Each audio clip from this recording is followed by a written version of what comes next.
Hey you guys, welcome back to my channel. If you are new here, I am so glad that you found me. I'm Mindy and this is my kitchen. And today I'm going to share with you just some random things that I have prepped for me and my family to eat and drink over the next few days here in the middle of the summer. So stay tuned.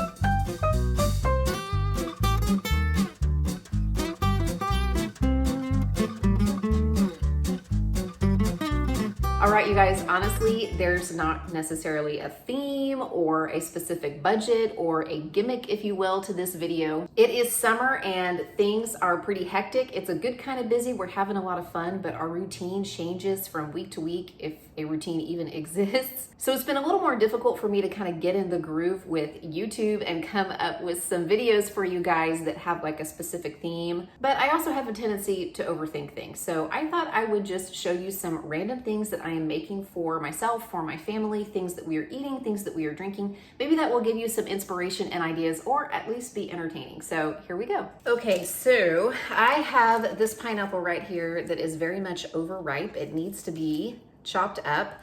And I also have these bananas, which are also past their prime. I don't know why I thought to buy bananas, because for some reason my family is going through a phase where they will not eat bananas, but still I bought some. So what I thought I would do is make some smoothie packets, because I really like pina colada flavored type stuff, and I also have some of this sweetened coconut here. So I'm going to take my handy dandy pineapple corer and slicer, and I'm going to core and slice this pineapple up and dice up these bananas, and I think I'm gonna lay them out on a cookie sheet and put them into the freezer that way for about an hour or so. And then I will take them out and put them into little baggies along with some of the coconut. And then when we are ready to make smoothies, all we will have to do is take the contents of one of those little baggies, dump it into our blender with some kind of liquid, water, juice, milk, maybe a little Greek yogurt, maybe a little scoop of oatmeal, and we'll have a yummy, refreshing, cool snack or meal to have on a hot summer day. So I don't know why, but this summer we have really been into the pasta salads. I think part of that is because, you know, it's hot out, especially in the middle of the day, so something cool sounds really good for lunch. And also I have found this to be a great way for using up odds and ends from around my kitchen, especially vegetables.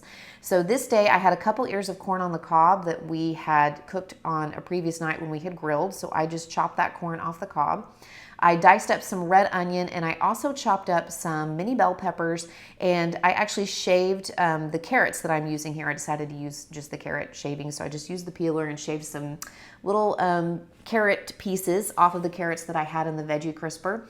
And to go along with this, I just cooked up 8 ounces of pasta to al dente, which you can't see because it's in the bottom of my bowl there. And I had some shredded chicken too that I had cooked up earlier for different dishes throughout the week. So I just put that in the bowl. And to dress this, I'm actually using more of a cream dressing. And I got this recipe from a website called recipeboy.com, which I will leave linked in the description box below. But it did make twice as much as I needed. So I ended up only using half of this dressing that I'm making. That's just my personal preference because I don't want my salads to be too heavily dressed.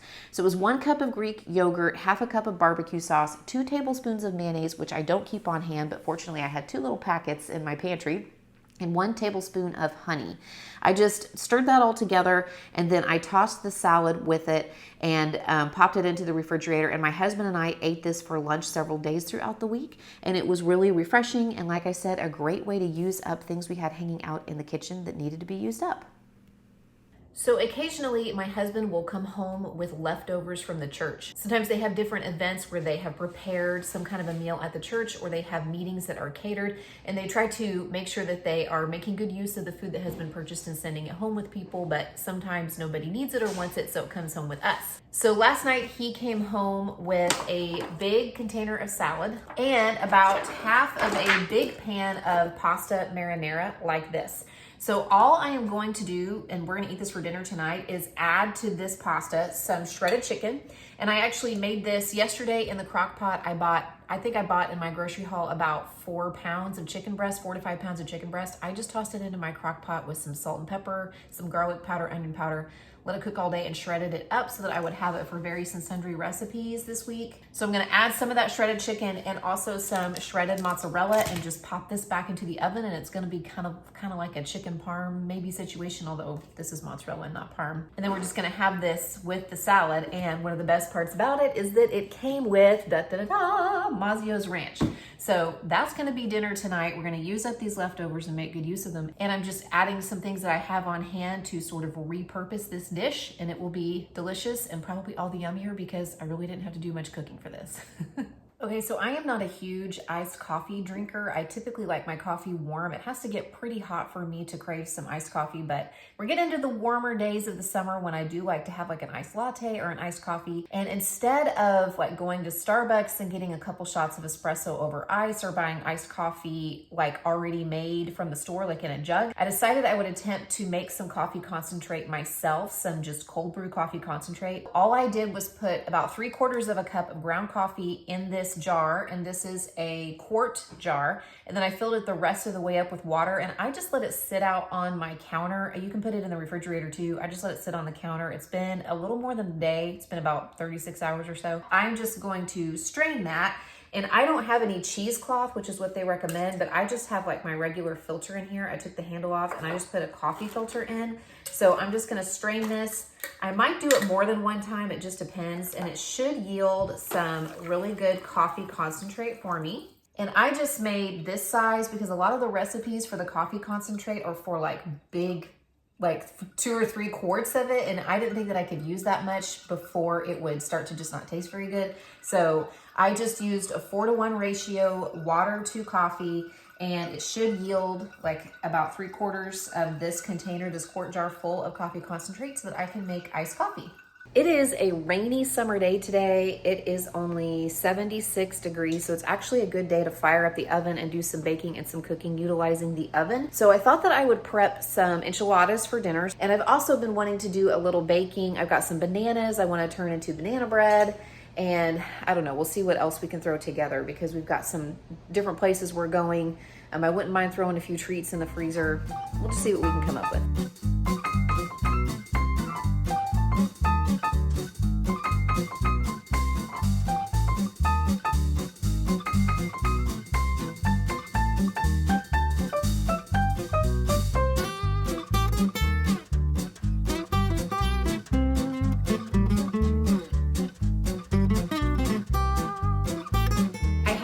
Little loaves of banana bread that I'm making, and this is actually a banana bread coffee cake. I have made this in a video before. It's been several months. The recipe is from alattefood.com. I'll leave it linked in the description box below. But basically, it's a banana bread recipe, and then you add this crumb topping to the top of it. And last time I made these, they were good, but I undercooked them just a little bit because I was trying to make 2 regular size loaves, I think, you know, just a standard 9 by 5 inch loaf pan, and it just didn't cook all the way through, and I'm sure that was my fault for some reason or another. So this time I just got these little small loaf pans from Dollar Tree. They're smaller than your standard size and even smaller than an 8 by 4 inch loaf pan, so I thought I would try making 3 small ones. So I'm just putting the crumb topping on these. I'm gonna pop them into the oven, and I'll probably check on them probably after about 30 to 40 minutes, and I'll let you know how they turn out and how long I actually cook them. But they're going in at 350. All right, you guys, I actually ended up baking these for 45 minutes, which is longer than the original recipe called for in bigger pans. I just felt like they weren't done. And the children and I have decided that since this one came out a little bit ugly, just because there was probably a little butter on this side here that browned, that this should be the tester. I actually made these to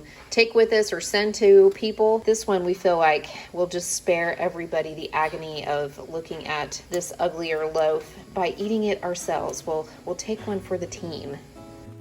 For dinner that same night, I made up some burritos. They're not really enchiladas because I'm using flour tortillas, but I had some things hanging out in my kitchen that I wanted to use up before we left town for the holiday weekend. So I had some flour tortillas, some shredded chicken, and I didn't have as much chicken as I thought, so I decided that I would use some corn in the filling for the tortillas as well. So to make the filling, I just sauteed some onions and garlic and a little bit, maybe a tablespoon of olive oil. I added half my bag of frozen corn. Fresh would be great, but I didn't have any, so I just used frozen. The rest of my shredded chicken from the week and about 1/3 of a block of cream cheese. I used the 1/3 less fat cream cheese.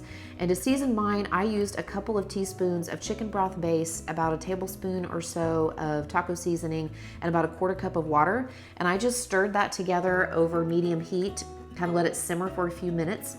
and it makes a really delicious filling. It's great on baked potatoes. It would be great on rice. I just had the tortillas. I knew everybody would enjoy having those, so I went ahead and, like I said, made these into little burritos, a little burrito casserole that I could pop in the oven. So I just filled the tortillas up with the filling, and then I am making a little sauce to go over the top of them. It's kind of like a sour cream sauce, but I don't use sour cream that much anymore. I usually use plain Greek yogurt. So this is about, I didn't really measure it, probably about half a cup of plain Greek yogurt and 1 can of diced green chilies. I just seasoned mine with a little bit of salt and pepper, and I added just about a tablespoon or so of milk to kind of thin it out a little bit. So I stirred that all together and then poured it over the top and spread it evenly across my little chicken and corn burritos. And then I topped that with cheese. And all I had to do was pop it into the oven when we were ready to eat and heat it through. And for me, that takes about 40 minutes at 350, but you might want to check them. To go along with this, I just made some rice, and I sauteed some onions and garlic again in olive oil, and then I like to brown my rice with the onion and garlic and the oil. I don't know, I just think the flavor is really good.